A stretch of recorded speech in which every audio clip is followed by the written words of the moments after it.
ነው ተኩስ ሰብሳቢ የለው መሪ የለው መርህ የለው መነሻ የለው መዳረሻ የለው በየትኛውም ኢትዮጵያ ክልል ውስጥ አማራን እየገደለ አማራ ሞት ሲል የነበረው ቡድን አማራ ክልል ገብቷል። አማራን በቤቱ እየገደለ መጨረሻ ርኩሰት ጥግ ላይ ለማድረስ ነው እየተሰራ ያለው። ይግባችሁ። ከስልጣን ጋር በፍጹም እንዳታያይዙ፣ ፋኖ የሚለውን ስምም እንዳትሰጡ የሚል ነበር ያወራል። ማን ሰማ? ዘመቻ ይሻ እያለ መካነ ሰላም መስጂድ ገብቶ ሸዎችን የሚጨፈጭ፣ ባህር ዳር ላይ በረመዳን እስከ ቤተሰቡ ሰውየውን የሚጨፈጭ፣ ማገት መታገትና የነውርን ጥግ የሚሰራ ይሄ ጠላቶቻችን የቀራቸውን ድርጊት ለመፈጸም የመጣ ነውረኛ ነው። ከዚህ ጋር የተቀመጠን ሁሉ ቆሻሻ በሉት፣ መሳይን ቆሻሻ ነውረኛ በሽተኛ በሉት። መሳይን አብሮት ያለው ሰው አይደለም። መሳይን ያስጠጋች ሀገር መከሯን እንዲበዛ ደፍሬ ያልተናገርኩ ስለሌለ ድብኝቱን ደረጃ ሀብተወልድ ሀብታሙ አያሌው ሌላውንም ጎጠኛ መንደርተኛ ቆሻሻ በሉት፣ አነውሩት፣ ተጸየፉት። ከሱ ጋር የተገናኘ ሰው ሁሉ ቆሻሻን ይወርሳል፣ በሽታን ወደ ቤቱ ያመጣል። አውርተን ከጀዋር ጋር ከልደቱ ጋር ከአቦይ ስብሐት ከምናምንቴ ጋር የዋለ ሰው ምናምንቴ እንደሆነ ይወቅ። ምንም የሚጀነቅ አይደለም። በቃ ብለናል። ሰው ይሰማል ወይ? ዛሬስ ይሰማል? የፖለቲካ ፓርቲዎችን በግልጽ ነው ያነወርናቸው። ቆሻሾች ናችሁ እናንተ፣ የሽንት ጨርቆች ናችሁ። የኢትዮጵያ የፖለቲካ ፓርቲዎችን እንደኔ ያቆሸሻቸው ገመናቸውን በአደባባይ እያሰጣ የለም። እውነት ስለሆነ ነው። አንድ የፖለቲካ ፓርቲ እፊቴ መቆም አይችልም። የሚመጣውን ሁሉ ልጋፈጥ፣ የማደርገውን ሁሉ ላደርግ እስከ መጨረሻዋ ድረስ ሆኜ እንጂ ዝም እንዲጨበጨብ ብቻ የማወራው ነገር አለ። ኢትዮጵያ ውስጥ ነው ያለው። ለቁጥር ብቻ ተቋቁማችሁ ሀገርን ስታዋርዱ የኖራችሁ እድሜ ልካችሁን ነውር ጌጣችሁ ናችሁ። በእኛ ሞት ላይ ህዝብን አስለቅሳችሁ እንባ ገድባችሁ የምትሸጡ፣ ህዝብን አጋላችሁ ደም ገድባችሁ ደም የምትነግዱ እጅግ በጣም የረከሳችሁ የኢትዮጵያ ጠላቶች ናችሁ ነው። እሱን ነው ያደረጋል። ሳወራ የቆየሁትን ቪዲዮ እንደዛ ነው። አሁን ቅድም አቤጋ ሀቅና ሳቅ ላይ የኢህአፓ ከእሱ ጋር እንደዛ ያደረጉት አሉ። የፖለቲካ ፓርቲዎችን ልንገራችሁ፣ ምርጫ አይካሄድም ብሏል። ሰላም የለም የሚል መሞገቻ አቅርቧል። ሰላም ቢሆን እንኳን ሰላም ለማጥፋት ተደራጅተው ይሰራሉ ብያቸዋለሁ። በቃ ሰላም የለም ብለው ከተናገሩ እኮ ሰላም ቢመጣ እንኳን ሰላም የለም ለማለት የነሱ ቃል እንዲጠበቅ ሰላምን ማደፍረስ አለባቸው። ለዛ ተደራጅተው ይሰራሉ። እናት ፓርቲ የሚባለው ከምርጫ ቦርድ ጋር ያለውን ግብግብ ይዩት። ከሀገር ላይ በስመ ዲሞክራሲ የተሰጠውን የእርዳታ ወር የሳፖርቲንግ ገንዘብ አውጥቶ ለዚህ ሰጠው ለዛ ሰጠው ብሎ የሰረቀው ነገር ላይ በኦዲት ሲያዝ ይታይልናል እያለ ብልግናውን ሲገልጥ፣ እናት ፓርቲና ኢህአፓ ምናምን የሚባሉት የፖለቲካ ፓርቲዎች ፍሬ እስካላመጡ ድረስ ለእኔ አሸባሪዎች ናቸው። ደሳለኝ ጫኔ ላይ እና እንደዚህ የሚለው ዛሬ ይህን እጁ ስለተቆረጠበት ልጅ የሚያወራ ሰው አለ ማለት አድማጭ ተመልካቹ ነው እንጂ ሰንካላ እኮ እነሱ ስራቸውን እየሰሩ ነው ያሉት። መሳይ ስራውን እየሰራ ነው፣ ደረጀ ስራውን እየሰራ ነው፣ ሀብታሙ ስራውን እየሰራ ነው። ሌሎች እዚህ ጋር ያሉ የፖለቲካ ፓርቲዎች ደሳለኝ ጫኔም ሁሉም ስራቸውን እየሰሩ ነው። የሚነዳው የሚጋለበው የሚረገጠው ነውረኛ ተከታይ ነው እንጂ ዩቲዩብ ላይም የትኛውን ቦታ ላይ ክብራቸውን ጠብቀው አያውቁም። እርቃናቸውን ነው የሚሄዱት። እርቃኑን እየሄደ ነውሩን እየተናገረ በዛ በብልግናው ላይ እየሄደ የሚከተለው ሰው ከዛ ሰው የባሰ ጠላት ነው። ለራሱ ምን አለ በመተው ብቻ የእጁን ላይክ እኔ ላይክ አድርገህ ሊበለው መሳይ ጋር ሄዶ ሲማግጥ የዋለ ሰው እኔ ጋር መጥቶ እቤቴም እንዲገባ አልፈቅድም። ከደረጃ ሀብተወልድ ጋር ከስታሊን ጋር የዋለ ሰው እኔ ቤት ለምን ይመጣል? ሲጀመር መምጣትም የለበትም። በዛው ባጭር ያስቀረው እና አገርን የትጥቅ አቁሜያለሁ ብሎ ወደ ህዝባዊነት ወደ ሀገር ቁልቋል ያለፈበትን መንገድ ገምግሞ ሲመለስ እነዛ ሰዎች ኦነግ ሸኔ ብለው ስም ያወጡ እራሳቸው ናቸው። እነዚህ ጠላቶች ማለት ነው። አሁንም እዚህ ጋር የተቀደሰውን ስም ማንም ሰው እዚህ ጋር ዋጋ የሚከፍል ሁሉ ፋኖነት ምንም ነገር ሳይከፈል ማንም ሳይመራው ማንም ሳያደራጀው ለሌሎች ህልውና ሲል ራሱንና ወገኑን ገንዘቡን ንብረቱን አሳልፎ የሚሰጥ የሚል የኢትዮጵያውያን ስም ነው ፋኖነት። እነዚህን ባለጌዎች የፋኖን የተቀደሰውን ስም የጀግኖችን ስም ለጥፈው የመጡት ሌቦችን በዛ ስም መጥራት በራሱ ውርደት ነው፣ ለእኔ ማለት ውርደት ነው። እሱን እናስተካክል። ምክንያቱም ፋኖነት ለህዝብ ነው የሚሞተው፣ ለሌሎች ነው የሚሞተው።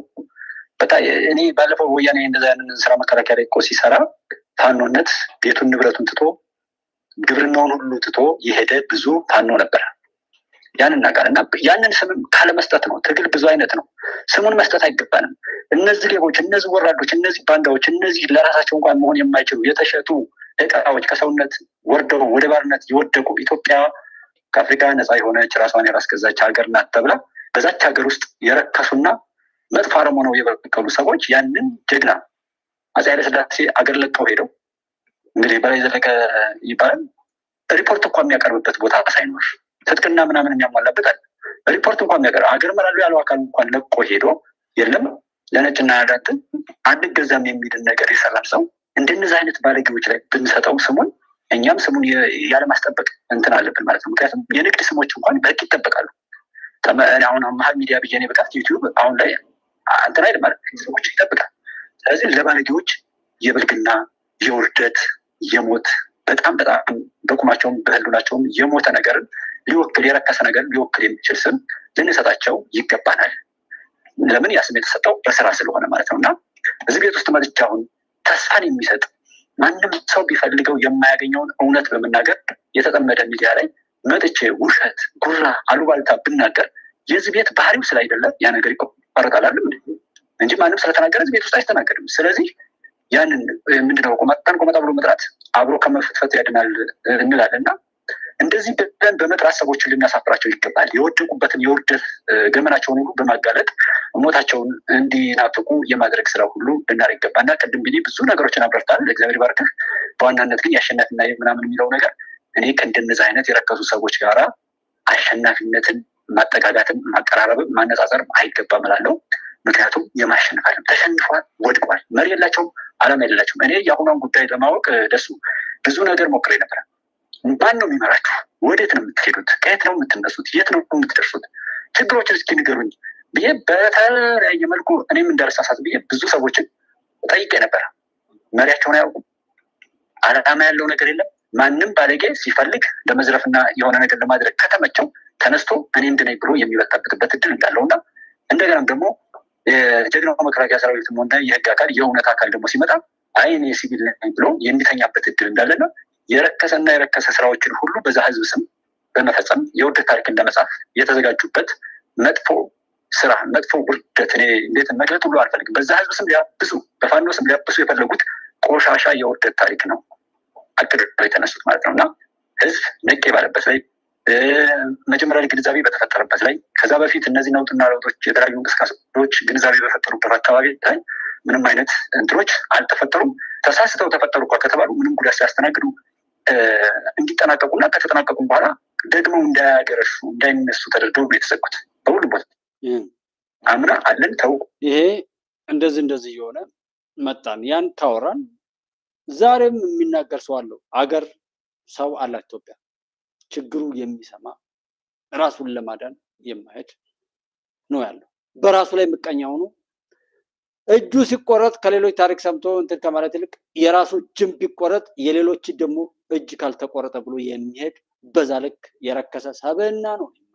መሬት ላይ የማየው ነገር እጅግ በጣም የሚያሳፍር ምቀኝነት፣ አይን አውጥቶ ሃይማኖትም ባህልም ወግም ሆነ ማንኛውም ነገር ራስን እስከ ማጥፋት ድረስ የተዘረጋበት አይነት የነውር አይነት ጥግ ምንም ነገሩ ቢሆን ለብጥብጥና ለምናምን ለመገዳደያ ለመጠፋፊያ የሚያነሳው እንጂ ለክብር ራሱ ከብሮበት ሌሎችን ለማክበር የማያነሳው የጥላት መጫወቻ አሽንጉሊት ሆኖ የቀጠለ ሰብዕናና ማንነትን አያለው። በየመስሪያ ቤቱ ያሉ ሰራተኞች ሙያቸውን እንዲያረክሱ ያረከሰባቸው የማይገባውን የተመኘ ነጋዴው ግብር ላለመክፈል የማይገባውን የጎረቤቱን ንብረት ለመውሰድ የፈለገ እውነትን በገንዘብ ለመግዛት የሄደ ልክስክስ ክፉ ምኞት ያለው ሰው ነው። እነዛ ሰዎች ከኛ ወጥተው ልጆች የወጡት ከኛ ነው። መንግስት የሚባለው የስራ አስፈጻሚ ከኛ ነው የተወለዱት፣ ከህዝብ ነው የተወለዱት። ከህዝብ ወጥተው ህዝብን እንዲበዘብዙ ያደረጋቸው ራሱ ህዝብ ነው። እያንዳንዱ ሰው ንጽህናውን ያረጋግጥና ሌላው ንጹህ ነው አይደለም ብሎ ለማየት ያስችሏል። የራሱን ጧሃራነት ግን የመጀመሪያው ራሱን ለመመዘን ምንም ሚዛን ያላዘጋጀ በሚዛን ላይ ራሱን ለማስቀመጥ ያልተነሳ ሰው ግን ስለሌሎች ሚዛን ማውራት ሌላ ጥፋት መፈጸም ነው። እሱ አይነት ነው የሚለው። ለሁሉም ነገር ተጠያቂዎች እኛንን የምትለዋን ርዕስ ያላትን ቪዲዮ ቸክ አድርጓል። ነገም ተነጎዳ መዳን ከፈለግን ነው። አይ የተደናበርን ቀጥል ከተባለ አስራሽ ምቹ ነው ይበለው። ምን ችግር አለው እንዴ? አንገት እየተቆረጠ ወር ሌላም ነውር እየተሰራ ገና እናያለን። እያየን ካልተማር ወአይን ቦሙ ይሪዩ ወእዝን ቦሙ ይሰምዑ። አይን እያላቸው የማያዩ፣ ጆሮ እያላቸው የማይሰሙ፣ አፍ እያላቸው የማይናገሩ፣ እግር እያላቸውም የማይሄዱ እሱን ነው አሁን ላይ ያለ ነው። ሀገራችን አቀባይ ቃልም ብሎ መጣው ዘንድሮ ደግሞ አድርጉ ብሎ መጣው።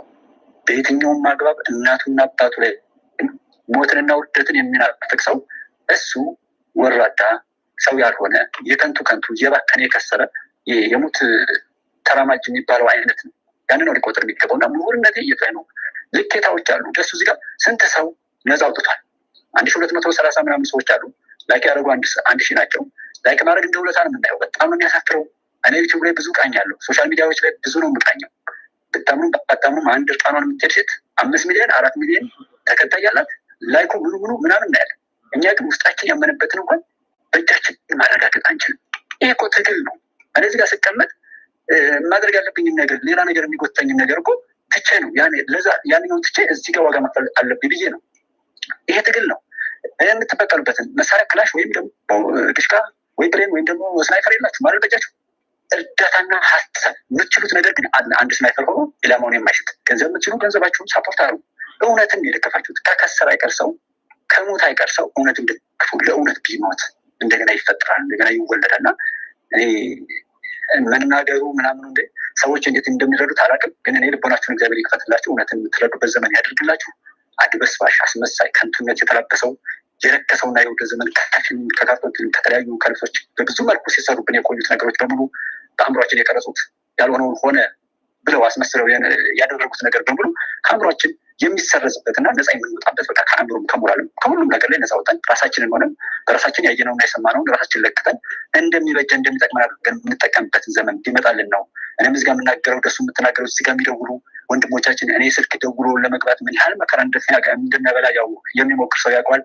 ያን ያክል ነገር መታገል ያለው እውነትን ለመናገር ነው። እዚህ ስንገባ ሰው ደስ እንዲለው የተሳሳተ እንኳን ቢሆን እንዲድንልን፣ ያመመው እንኳን ቢሆን የተጠራጠረ እንኳን ቢሆን ከምፋቄው ከዛ ነቅቶ ወደ ራሱ ወደ ቀልቡ እንዲመለስልን በማሰብ ኢትዮጵያን ትልቅ አገር እያለው ስደተኛ ሆኖ በስደቱ የሚመካ ነገ ዲፖርት ተደረግ ምናልክ ተብሎ ማንም አወዛውዞ የሚጥረው እንዳይሆን ትልቅ ነገር ያለው ትንሽ ነገር ያለው ተመስሎ ሰዎች የሰሩትን መጥፎ ድራማ የመግፈፍ ይሄ አይነት ምናምን እያለ የምንለው አይነት ነው በዓለማችን ላይ ያለውና በእውነት ማለት ለሀገራችሁ በምትሰሩት ምሁርነት የምሁርነት ዋጋ ሲያወጣ ጋዜጠኝነት የጋዜጠኝነት ዲያስፖራ ከተለያየ ቦታ ላይ ተንቀሳቃሽ ነው። ያገኘውን ተሞክሮ ሁሉ ሀገሩንና ወገኑን ሊጠቅም በሚችል መልኩ መንዝሮ ሀገሩ ላይ ሲተገብር ተግሳጽም ምንም ለማድረግ በየቦታው ላይ መሳተፍ ነው እንጂ ያለብን ስንፈልግ በብላክ ማርኬት እንትን እያል ስንፈልግ እንደዚህ እያል እንደገና ደግሞ ወቃሽ ሆነን የምንቀርብበት ጊዜ የለም። እነዚህ የማይመለሱ ሰዎች አይመለሱም። ይሄ አንኳር ሚዲያ እነንተናነታ በጣም የሚያሳዝኑት ደሱ በዚህ በመጨረሻው ሰዓት ሞትን የሞቱ እነዛ እግዚአብሔር የሻተባቸው ሞታቸው ብቻ ተደብቆ ቆይቶ ዛሬ የተገለጠልን አባይ ግድብ እኮ ዘንድሮ ተዘጋ። የአባይ ግድብ ፖለቲካ የአባይ ጉዳይ ፖለቲካችን ዘንድሮ ላይ ያው ቅድም አሳይተናል። ይሄ ድል እንግዲህ መድፍ ቢኖረን ምን ቢጠን ያን ሁሉ እንትን የሚለው የሚያስተኩስ ነው እና ጤነኛ አእምሮ ሁሉ ያለው ይሄን ደስታ በየአቅሙ ምንም ገደብ ሳይኖረው ደስታውን ይደሰታል ማለት ነው። አባይ ማለት ምን ማለት እንደሆነ ሰዎች እየፈሩ ንቀውን አይነሱም። ምንም አያመጡም። ስንፈልግ 9 ስንፈልግ 11 እናደርጋቸዋለን ተብለን የነበርን አንድነታችን ሁሉ ተሸርሽሮ ጀግንነታችን ሁሉ ተክዶ የነበረበትን አረጋግጠናል ተብሎ የነበረው ነገር ሁሉ ሽረን የተነሳንበት የዛ ማህተምም ደግሞ የአባይ ግድብ ፖለቲካው ተዘጋ። ይችላሉ ወደሚል ነው። ነገ ልንተባበር ነው። ነገ ፕሮቶኮል ይመጣል። ብሪክስ ጋር ስንገባ እነዚህ የኛ ያልታደሉ ልጆች በክህደት በጥፋት ነው የተሰለፉት እንጂ ያን ወይ ዝም እንኳን አላሉ። ገመናቸው ግን ሲጋለጥ ጮሁ። ለምን ተሳካ ብለው ማለት ነው። ዓለም እያከበረን ጠላቶቻችን እየፈሩንና መጨረሻው ላይ ሊነጋ ሲል ይጨልማል የሚለው ነገር ሆኖ ምንም ነገር ቢመጣ ግን ድል እያደረግን እንደሆነ እዚህ ጋር ለእውነት ቆማችሁ እውነትን ብላችሁ እየናፈቃችሁ ያላችሁ ክቡራን አመራሮቻችን በዚህ በሞት ጥላ ውስጥ ጠላቶች ሁሉን ነገር ለእነሱ በሚበጃቸው መልኩና የእኛን ሀገርና ጀግኖችን ለማጥፋት በሳሉት ስዕለት መልኩ ላይ እየተሻገሩና እያሻገሩ ያሉ አመራሮችና መከላከያ ሰራዊታችንን ሁሉ እግዚአብሔር ይባርካችሁ። እናንተም እዚህ ጋር ጎፈንድሚ ቅድም እየጠየቅ ነበር። መጠየቅ እኮ አልነበረብን። ጤነኞች ብንሆን ሳትጠይቅ አብሽር ከዚህ አቋም እንዳትለወጥ ማንም ሰው ቢመጣ እንዳትቀየር ነው መባል ያለበት። ኢትዮጵያ ውስጥ ዛሬ ዝነኛ ከሆንክ ትሸጣለህ፣ ጠንካራ አመራር ከሆንክ ትሸጣለህ። የሚጀነጅን አለ፣ ያንን አልተሳካ ካለ የሚያስፈራራህ አለ። እያስፈራራህ ማልቆም ካልክ የሆነ ነገር ተይዞ የእኛን ትእዛዝ ፈጽም የሚባልበት ሀገር ላይ ነው ያለው እና እንደ አይነት ቦታ ላይ ሁሉ ሆነን እውነትን ደግፉ። እግዚአብሔር ከፈቀደላችሁ የሻላችሁ በእውነት እንድትባረኩ የሰራችሁት የደከማችሁት ሁሉ ነገር እንዲባረክላችሁ ከሆነ እግዚአብሔር ከፈቀደላችሁ እውነትን የሚደግፉ ሚዲያዎችን ደግፉ። በሚመለከተው በሚገባው እውነትም እንዲሄዱ ደግሞ አቅጣጫ ስጧቸው። አሁን ደሱን ከደገፋችሁ ደሱን አቅጣጫ ለመስጠት ይመቻቸዋል። ሀቅና ሳቅን ከደገፋችሁ ሀቅና ሳቅ በዚህ ሂድ በዚህ ቦታ ብሎ ለማለት ይመቻቸዋል። እና እውነትን ደግፉ፣ ለእውነት ኑሩ። እውነት ያሸንፋል። ጃዊ ሰው ያሸንፋል አይሸንፍ ይባል አይደለም። አረም በቅሎብናል። አረማችንን ነቃቅለን እንጨርሳለን። ኢትዮጵያ በአዲሱ ዓመት አዲስ ህይወት፣ አዲስ ተስፋ፣ አዲስ ስኬት ይዛ የምትሄድበት ዘመን ነው። ደሱ ዘመንህ ይባረክ። በዚህ ቤት ውስጥ ለእውነት የቆማችሁ ሁሉ ዘመናችሁ ይባረክ። የወለዳችሁት የገዛችሁት ሁሉ ይባረክ። ይህን እናደናቅፋለን ያሉ ደግሞ እነሱ በእውነት የቄጠማ እንትን ይሆኑ በቃ በሴፕቴምበር 9 ከመሀል ሚዲያ ላይ ሄዳችሁ ቸክ አድርጉት። አምነንበት የሄድንበት ሚዲያ የኢኮኖሚካል ችግር ኖሮባቸው ምንም ነገር ቢያደርጉም እኛንን ላደረጉት ነገር ሁሉ እንዲሆኑ ያደረግናቸው እውነትን ይዘው እንዲለምኑ፣ እውነት ለማኝ ውሸት ደግሞ ተለማኝ እንዲሆን ያደረግነው። ለዛ ነው ደድቡ የሚል ድድብናን በአደባባይ የሚሄድ የደደብ አድናቂ ወይም የድድብና የነውር የውድቀት አድናቂ ትውልድ ስላለ ማለት ነው። ድድብና የድድብና አድናቂ ደደብ ሸላሚ ሀገር፣ ደደብ ሸላሚ፣ ደደብ እውቅና ሰጪ ሀገር፣ ሀቅ ጠል ሀገር፣ የነውረኝነት ማረጋገጫ የምትሰጥ ሀገርና ማንነት አንድ ነገር ላስረዳ። አሳፋሪ መፈመስ ማለት ቲክቶክ ላይ ብቻ አይደለም። አንድ ነገር ላይ የሆነ ስራ ጀምረህ ችክ ብለህ ተማምነህ በዛ ነገር ስትቀጥል ማለት ነው ሁሌ ስኬት ማማያ ላይ ትደርሳለህ። ስኬት ማማያ ላይ ስትደርስ ደግሞ ትሸምሳለህ። በአንተ ስራ ላይ ያሉ በአንተ ስራ ጋር የተሰማሩ ሰዎች መፈመስ ምንድን ነው? እማን ጋር ነው መፈመስ? በእግዚአብሔር ፊት ነው እንዴ? እውቅና ማግኘት ከሆነ በእግዚአብሔር ፊት የጻድቅነት፣ የሰማዕትነት፣ የጂሃዲስት ኦር የሳዳትነት እውቅና አይደለም እኮ መፈመስ። በዚህ በዘረኛው ማህበረሰብ ፊት ላይ እውቅና ከማግኘት በላይ እኮ አሳፋሪ ነገር የለም። እንደ አማራ፣ እንደ ኦሮሞ፣ እንደ ትግሬ፣ እንደ ሙስሊም፣ እንደ ክርስቲያን ብሎ ተበጣጥሶ በየትኛውም ቦታ ላይ ለማነስ እንጂ ከፍ ለማለት በማይሞክር ማህበረሰብ ፊት ላይ እውቅና ማግኘት እኮ ከዛ ማህበረሰብ በታች መሆን። ኢትዮጵያን ስንሰራ የኢትዮጵያ እናት አባቶቻችንን አደራ ስንወጣ የተሰጠንን አደራ እንደው ቢያንስ ሌላ ነገር ባንጨምርበት እንኳን ጠብቀን ማስቀጠል ስንችል በዛ ታላቅ ማህበረሰብ ፊት ላይ ቆመን ነው። ያ ታላቅ ሰው ሲያውቀን ነው እንጂ ታላቅ መሆን ይህ እንደ አማራ፣ እንደ ኦሮሞ፣ እንደ ትግሬ እንደምን ነፃ አውጪ ነኝ ብሎ ገዳይ፣ ዘራፊ፣ ነውር ጌጡ የሆነ ማሰቢያው በተበላሸ ምናምን ፊት ላይ መፈመስ። ይሄ ሰውዬ በእውነት መከላከያ ፊት ላይ ይቆም ነበር? እስኪ የመከላከያ ሰራዊት ይንገር። ባለፈው እዚህ አዲስ አበባ እስልምና ጉዳዮች ብሎ የሰጠው መግለጫ በመረጥነው መንግስት ያልመረጥነው ሰው ብሎ ፕሮፌሰሩ ላይ ያተኮረበትን በተለይ አዲስ አበባ እስልምና ጉዳዮች ምክር ቤት ያወጣው መግለጫ ወንድሞቼ እንደምንም ብላችሁ በፈጠራችሁ የአዲስ አበባን ብቻ ተከታተሉ። አንድም ቢሆን ያለ ቃል የለበትም። ፖለቲካዊ ቃላት ብቻ ደርድሮ ደብረ ጽዮን ነው ይሄ ሰውዬ። አንዱ መላጣ ነው ያን የሚያነበው ከሸህ ከሚመስለው ሰውዬ አጠገብ ላይ ያለው ደብረ ጽዮን ሳይሆን አይቀርም ራሱ መላጣ ነው። እንደዛ አይነት ከዛ ይህን ልጅ አሁን አየር ኃይል ፊት ለፊት ላይ ቆሙ ይሄን ሲያወራ ይሄ ነገር አልገባው ብሎ ነው አየር ኃይል ላይ ያለው ሰው ማለት ማሽሞንሞን አያስፈልግም። ይህንን አምኖ ማስተባበያ መስጠት መቻል አለበት የኢትዮጵያ አየር ኃይል ምን እየተባለ እንደሆነ። ያለዛ እኛ ለምን እናገራለን?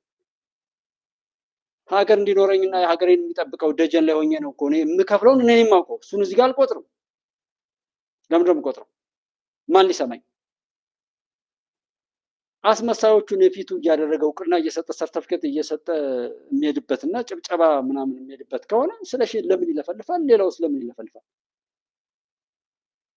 አንዳንድ ሰው ብዙ እንደዚህ አይነት ቆሻሻ ነገርን ለመጋፈጥ መጠን ማዝራት አለብን ብለን ስንመጣ ጭራሽ መድረሻ እንዳጣን ተደርጎ ከላይ ሰዓት ከታች ሰዓት አድርጎ የሚሄዳል። ሁሉም የዘራውን ያጭዳል። ግን እያወቁት ሌላ መከራ ውስጥ መግባት የለብን፣ መተው አለብን። እኛ ከዚህ ጋር የሚቀጥል ከሆነ ድድብናን እውቅና ሰጥቶ የሚሄድ መንግስትና ሀገር ካለ መደደብ ይችላል፣ ሰገጤ መሆን ይችላል። ሰገጤነትን፣ ደደብነትን፣ ነውርን ክብሬ ነው ብሎ በጭብጨባና ላይክና ምናምን እያደረገ ማናት የቴዲ አፍሮ ሚስት በጣም እናከብራት እህታችን ናት። መሰገጥ ክብር ነው ብላ ይሄንን ነውር አብራ ተጋፍታለች። አምሳለት የምትባለው ልጅ ማለት ነው። ለማን ይጠቅማል? ድድብና ድድብናን ልምድ አድርጎ የሚወስድ ማህበረሰብ ሴት ሀገር ነው ያለው። ሰገጤነትን ክብር አድርጎ የሚወስድ ማህበረሰብ እሳት ቢወርድበት መከራው ቢበዛለት ምንድነው ችግሩ? ከደደቦች መፍትሄ የሚገኝ ከሆነ ማለት ነው። ጭራሽ ብለን ደግሞ ለኢትዮጵያ አፍርሰውት ሄደው አቃጥለውት ሄደው በታትነውት ሄደው ተሰብስበው ነፍስ የዘራውን አየር ኃይላችን ላይ ሄዶ ጭራሽ ሰገጤነት ክብር ነው ብሎ እስኪያወራ ድረስ የሰጠው የትኛው የመንግስት ስራ? ታዲያ ደደብ ናችሁ፣ ሰገጤዎች ናችሁ፣ ሰግጡ፣ ደደቡኑ እያለ የሚላቸውን ሰው ምንም ነገር ካላሉ ከነሱ ካልሰማሁ ሌላው ሰው ስላወራ አልቀበልም። ማሽቃበጥ ይባላል። ስለ ኢትዮጵያ አየር መንገድ ራሱ የኢትዮጵያ አየር ኃይል ራሱ ይናገር፣ ስለ መከላከያ ራሱ ይናገር። የኢትዮጵያ አየር ኃይልና የኢትዮጵያ መከላከያ ሰራዊት ስለዚህ ጉዳይ ሰገጤዎችም ሆነ ጤነኛ ሰዎች ሊያምኑት የሚችሉት ነገር መግለጫ ነው ይፈልጋሉ። ከዛ ውጪ መሰገጥ ከጠቀመው ይሰግጥ፣ ድድብና ከጠቀመውም እሱን። ይሄ እሪል ነው። የሀገርን ገጽታ ያረከሱ ሰዎች እርኩሰታቸው በአደባባይ ይገለጥ። ይሄን ካልገለጠ እርኩሰቱ የጋራ የተቋሙ ይሆናል ማለት ነው። አንድ ነገር ላይ የሆነ ስራ ጀምረህ ችክ ብለህ ተማምነህ በዛ ነገር ስትቀጥል ማለት ነው። ከዚህ የሚማር የኔ ኢትዮጵያ አየር ኃይል የኔ ከማን እንደሚሰማ ሌላውም ተውት። ከንግግር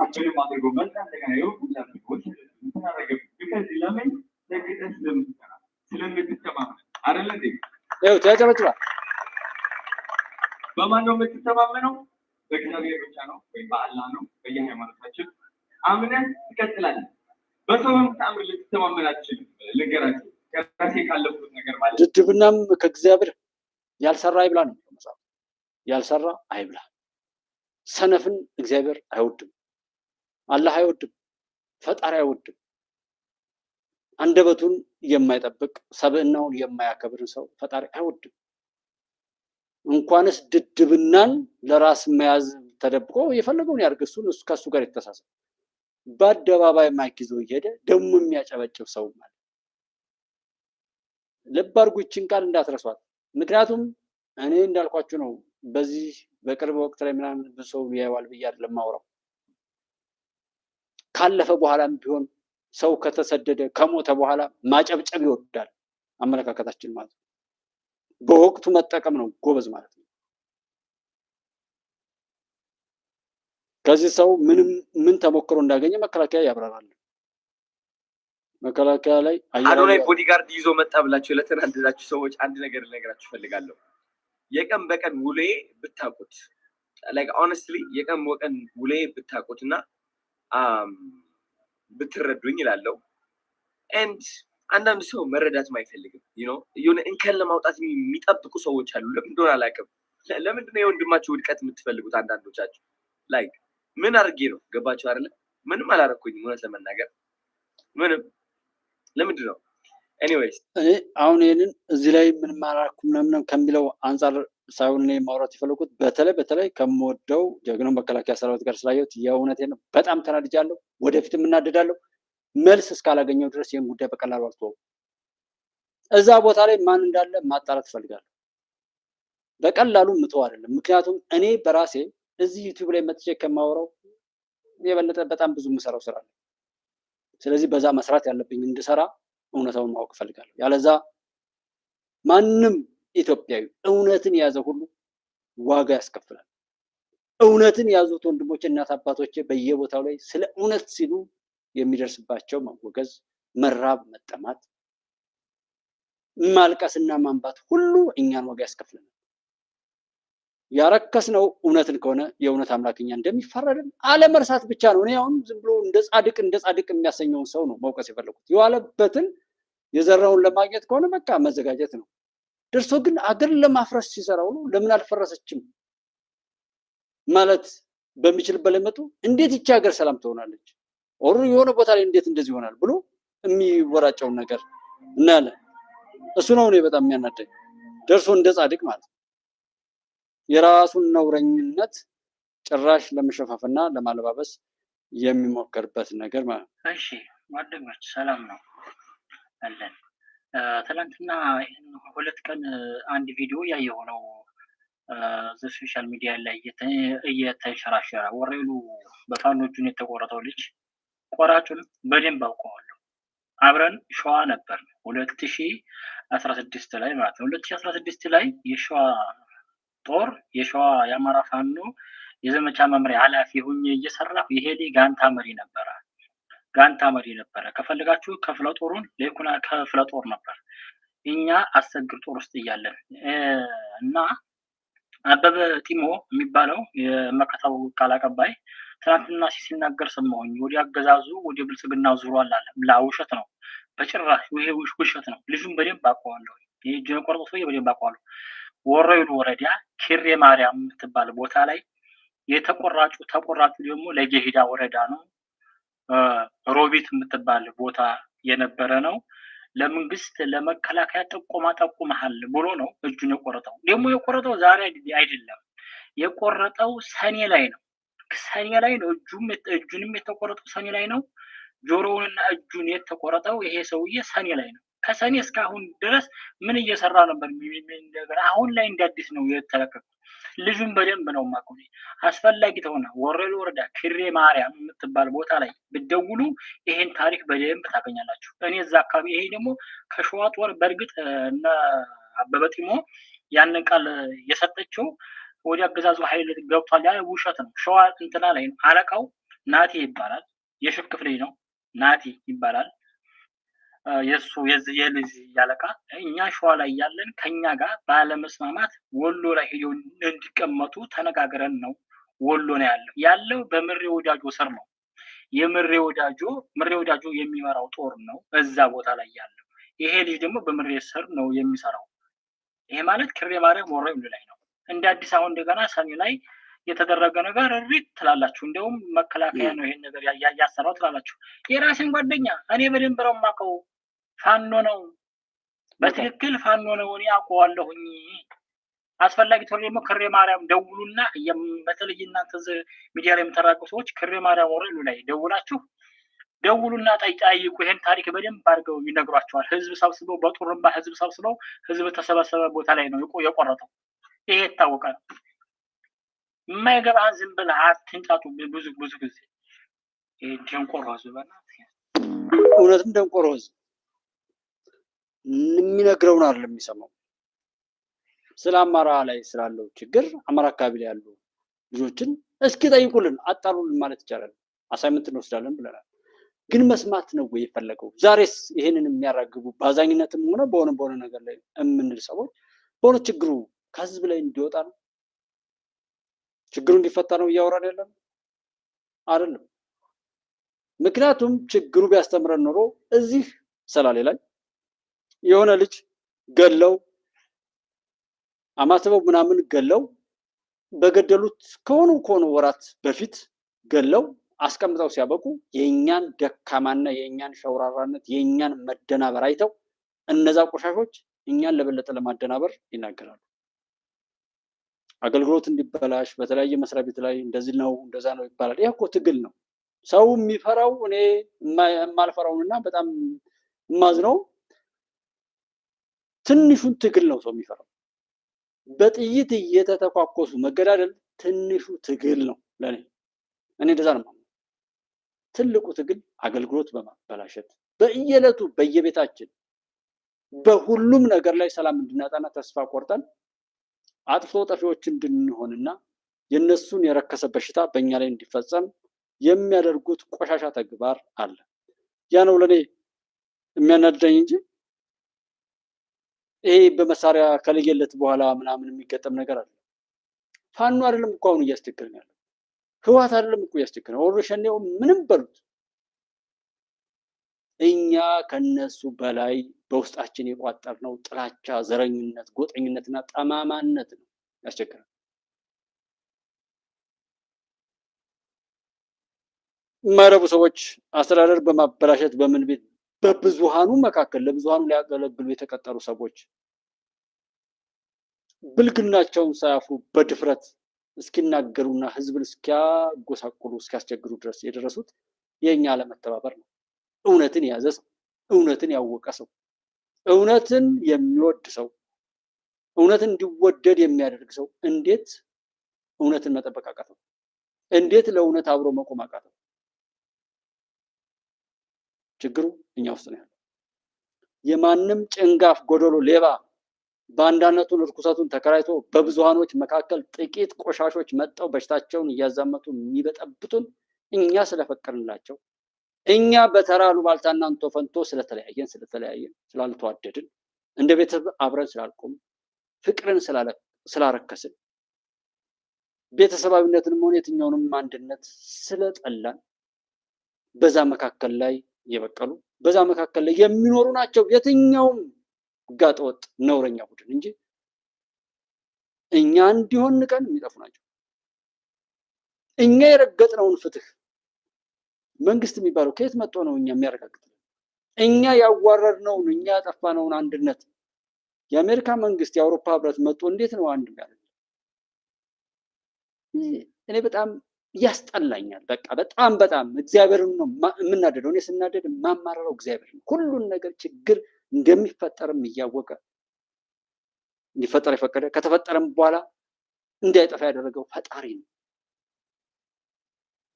እንጂ እነዚህ ወይ ትንፋሻቸውን ቢዘጋቸው ወይ ሽንታቸውን ከፍቶ ቢተው ወይም ዳይፐር አድርጎ ወይ ሰገራቸውን ከፍቶ ቢተው አንዱ ነገራቸውን ከሰብናቸው ወይም የሚተነፍሱት አየር ቢያሳጣቸው ብዙ አልነበር እንዴ? እግዚአብሔር የሚያደርገው ብዙ ታምር ነበር እኮ። እውነትን የማይናገርን ሰው በተቀመጠበት ወይ ሽንቱን ወይ ሰገራውን መቆጣጠር እንዳይችል አድርጎ ከፍቶ ቢተው ዳይፐር እያደረገ አይሄድ። እስከዛ ድረስ እግዚአብሔር ለምንድን ነው የማይፈርደው? እርሱ በሰጠው ጤና፣ ሀብት፣ ሀገር እና ማንኛውም ነገር ላይ እግዚአብሔርን እንኳን ለመካድ እሱ የፈጠረውን ፍጥረቱ የሚያረክሱ ርኩሳንን መብት ሰጧቸው። ጭራሽ ከመርከሳቸውም አልፈው ሌሎች እንዲረክሱ በድፍረት የሚሰሩት እሱ ስለፈቀዳቸው። ቄስ መስለው በቤተ ክርስቲያን ላይ ታጣቂዎችን መሳሪያ አስታጥቀው አስቀምጠው ግደሉ የሚል አዋጅ የሚሉ ሰዎችን ቤተክርስቲያን ውስጥ አስቀምጠው ያስቀምጠው እግዚአብሔር ነው። እግዚአብሔርን ነው የማመው፣ እግዚአብሔርን ነው የማማር። ምክንያቱም እኔ የፈጠረኝ ብቻ ነው ኃይል ያለኝ፣ በሰዎች ስርዓት አልመካም። እኔን የፈጠረና የሚያኖረው ጌታ ካልሰማኝ ማን ሊሰማኝ? በዚህ ወቅት ላይ ማማረርም እንደ ምስጋና ስለሚቆጠር ፈጣሪ ነው ማማር። ፈጣሪ ለምን አይፈርድም?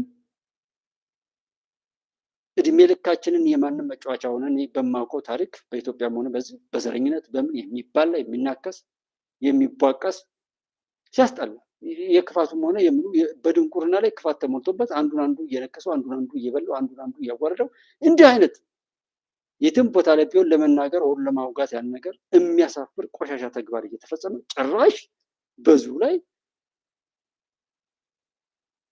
ብዙ ነገር እየተደረገ የሚከድበት ነገር እያየን ዛሬም ጎጠኛ ዘረኛ ሆኑ ምናምን ያለን ህዝብ ላይ እግዚአብሔር ካልፈረደበት እኔ እንዲገባኝ ነው መፍረዱ አይቀርም። ግን እኔ እንዲገባኝ ሆኖ ቢፈርድ ብዬ ነው መፍረዱ አይቀርም። ያን ቦርጫሙን ካዱሉ እያስተነፈሰ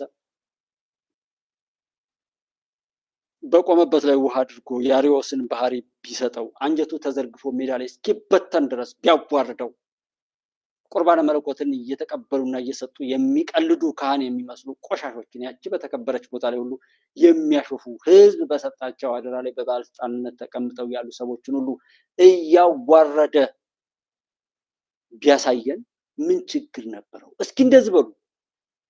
ያመናቸው የካዱን ሁሉ እስኪ ፈጣሪ ይካዳቸው።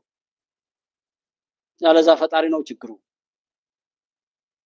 እጅ እንደዚህ እየተቆረጠ ተደብቆም ይቆርጣል። ከሱ ጋር የተሳሰበ የራሱ ጉዳይ። በአደባባይ በቪዲዮ እየተቀረጸ እጅ የሚቆረጥበት አንገት ያልተደረገ ነውር የለም። በነገራችን ምን እስኪሆን ነው እግዚአብሔር የሚጠብቀው? እንደ ሀገር ከሆነ በሚሊዮን ሊቢያ ላይ ስንት ሰው አልቋል? የመን፣ ሶሪያ፣ አፍጋኒስታን፣ ኢራቅ፣ አሁን ሱዳን፣ እዚህ ትግራይና እንደዚህ ሻዕቢያ ወር ምናምን እየተባለ ከዛው ጋር የማገጡ ልጆች ሁሉ ዩክሬንና ሩሲያ ላይ ምንም ቢቆጠር በጣም ብዙ ነው። እግዚአብሔር የሚፈርደው ስንት ሚሊዮን ሰው ሲያልቅ ነው? ለመጫወቻ ብቻ ነው ለኛ እኔ የተፈጠርኩት?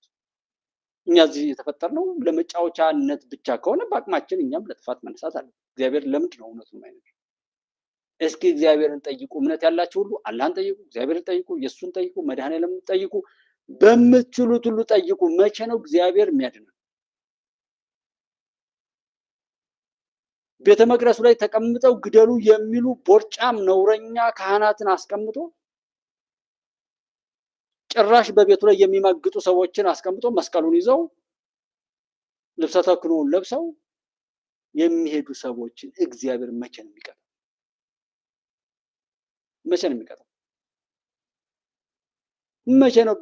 ቢስሚላሂ ራህማን ራሂም እጅግ በጣም አዛኝ በጣም ሩህሩህ በሆነው ጌታ ስም ብለው ኢትዮጵያን አሁን እናፈራርሳታለን፣ የኢትዮጵያ መንግስት አሁን እንጥሏለን የሚሉ ግብጾችና መሰል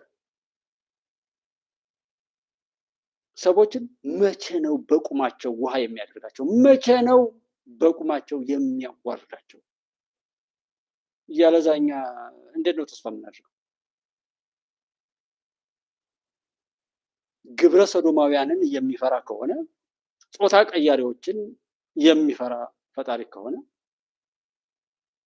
ጾታ ቀያሪዎች እሱ በሰጠው እውቀት እሱ በሰጠው ጥበብ ላይ ዝም ካላቸው ምንስ ነገር ቢያደርጉ ያን እያየ ሰውስ እንዴት ይመለስ? ትውልዱ እንዴት ይመለስ? እንዴት አድርገን በራሳቸው ያን ነውር መፈጸም ብቻ ሳይሆን እናንተም ያን ካልፈጸማቸው አትኖሯትም ብለው እስኪመኩብን እስካቀረቡብን ድረስ ዝም የሚለን ከሆነ እንዴት ነው የነገር የሚስተካከለው? መሳይን በቁሙ ሽንቱንም ሰገራውንም በሜዳ እየበተነ በየሄደበት አልቦ ውሃ አድርጎ የሚጨርሰው መቼ ነው? መድኃኔዓለም የኢትዮጵያ አምላክ መቼ ነው የሚፈርደው? መቼ ነው እውነት ዋጋ የሚያወጣው? እኔ የምታገለው ለዚህ ነው። እውነት ዋጋ ያውጣ። ሰማዩም ሆነ ምድሩ በአግባብ የምንኖርበት ከሆነ ይኑር፣ ካልሆነ ግን መጥፋት አለብን እንጂ እንዲህ የረከሰን ነገር የምታኖር ከሆነ ችግሩ ያለው ከፈጣሪ ነው እያልኩ ነው የሚማመር። ይሄን ስንት ሰዎች እንደሆነ አላውቅም፣ ግን እኔ የምለው እኔ ስለ እውነት በማውራቴ ትንሽ ትልቁ እየናቀኝ እየጠላኝ ለምን እቀጥላለሁ? በቃ እውነት አይወደድም ከተባለ አብራችሁ ዋሹ እዚህ ምድር ላይ ምናምን ብሎ ይንገረን። ባለጌን እያባለገ አብሮ የሚባልግ ሰው በሰላም እየኖረ እውነቱን የያዘ ሰው ደግሞ እንደ ኃጢአተኛ የሚቆጠርበት የሚወገዝበት ለዕለት ጉርሱ እንኳን የሚበላው የሚጠጣው እያጣ የሚሄድበት ዓለም ካለ ይህን የፈጠረው እግዚአብሔር ነው እንጂ ችግር ያለበት ሰዎች አሉ። ይሁን ብሎ ሲያዝዝ የሚሆንለት ጌታ እንዴት ይችን ማዘዝ ያቅተዋል? የሰዎች ስርዓት እሱ እግዚአብሔር ለውጥ ካላመጣ እንዴት ነው የሰዎች ስርዓት ለውጥ የሚያመጣ? ዓለማትን ከቃሉ ፈጥሮ በቃሉ አጽንቶ የሚኖረው እግዚአብሔር አላህ ፈጣሪ ዓለምን ማንጻት ካልቻለ የሰዎች ስርዓት ምን ብሎ ያንጻ? ምን አቅም አለ? ምን ያውቃል? ሰው ከጀርባ ያለው ነገር ያውቃል። ስለዚህ እግዚአብሔር ይፋረድ ይፍረድ። እኔ እንዴት እንደሆነ አላውቅም። እኔ ግን አሁንም እግዚአብሔር ጋር የማማረው ችግሩ የእግዚአብሔር ነው ብዬ ነው የምደመድመው። ከፈረደ ይፍረድ፣ ካልፈረደም ችግሩ ግን የፈጠረኝ አምላክ እንደሆነ ነው የማውቀው። የኔን ግድብ ይፈርሳል እንዲላል ያሉትን ግብፃውያን የነሱን ግድብ አፍርሶ መሬቱን ነቅንቆ ግብፃውያንን ፈርዖናውያንን ከመሬት በታች ሲያውላቸው ማየት ፈልጋለሁ። ለኔ ለኢትዮጵያ ለሚያበላቸው ህዝብና ለሚያጠጣቸው ህዝብ ክፉ ነገርን የተመኙትን ሁሉ በምድራቸው ላይ መሬቱንም ነቅንቆ ንፋሳቱንም ቀይሮ የፈጣሪ ቁጣ በዛ ምድር ላይ ሲሆን ማየት ፈልጋለሁ። ይህን ካላደረገ እኔና እግዚአብሔር እንጣላለን። ፈጣሪ ነው አዋርዶ የፈጠረ ብዬ ነው የምወስደው። ፈጣሪ በሰጠን ምድር ላይ በሰጠን ሀገር ላይ አብሮኝ ካለ ከእህት ወንድሜ ጋር አንተ አማራ፣ አንተ ኦሮሞ፣ አንተ ትግሬ፣ አንተ እንዲህ እየተባልኩ እየተባለው ያባሉ የሚኖሩ ኃይላትን እነሱ እንደ ጻድቅ እየተቆጠሩ እኔ ከቤተሰብ ጋር አብሬ እንዳልኖር ፍቅር የነሳኝ ፈጣሪ ነውና ችግሩ የፈጣሪ ነው። እነዛን ያፈረሱንን ሲያፈርስ ካላሳየን፣ እነዛን እዚህ መጥተው የሚያገዳድሉንን አጥፍቶ ካላሳየን ችግሩ የፈጣሪ ነው። ክፉ ፈጣሪ ነው። ፍትህን ያጓደለው ፈጣሪ ነው። ተከሳሹ ፈጣሪ ነው። ፈጣሪ ላይ ነው የማፋጥጠው። ይሄው በእናንተ ስም በሚዲያ ስም ይሄው እግዚአብሔርን ከስሻለሁ፣ እግዚአብሔርን ተሟግቻለሁ፣ እግዚአብሔርን ተቃውሜያለሁ። በዚህ እግዚአብሔር ፈርዶ ያሳየው። እኔም ማምነው እግዚአብሔር እንደዛ አይነት አለ። ፍትህን ከእግዚአብሔር ካላገኘው ከሰዎች አላገኘው። ግብፅ ላይ ኢትዮጵያን ለማጥፋት በሚሰሩ ሀገራትና ሰዎች ላይ በየቤታቸው መከራን አብዝቶ ለኔ የለገሱትን ለኔ እናት አባቶች ገንዘብ እያዋጡ እጅ ቆራጮችን ያሰማሩትን፣ መንገድ ዘጊዎችን ያሰማሩትን፣ ተማሪዎችን የሚያስጨፈጭፉትን፣ መምህራንን የሚያስገድሉትን፣ ሀገር ጠባቂው መከላከያ እንዲተኩሱ የሚያደርጉትን፣ ድድብና እውቅና የሚሰጡ እጆችንና ሰዎችን አዋርዶ በመቅሰፍቱ ሲቀጣ ካላየው፣ በቤተ ክርስቲያን ስም ሆነው በመስጂድ ውስጥ ሆነው እግዚአብሔርን የሚቃወሙ እና በሆዳቸው የሚተዳደሩ ካህናትም ሆነ ቃልቻ ሸኦር እንደዚህ መነኩሴ ጳጳስ የሚባሉትን ሁሉ አዋርዶ ካላሳየኝ እግዚአብሔር ነው ችግር ያለበት። የሰዎች ስርዓት ምንም ቢያደርግ ልክ ነው ወደ ማለት እንሄዳለን።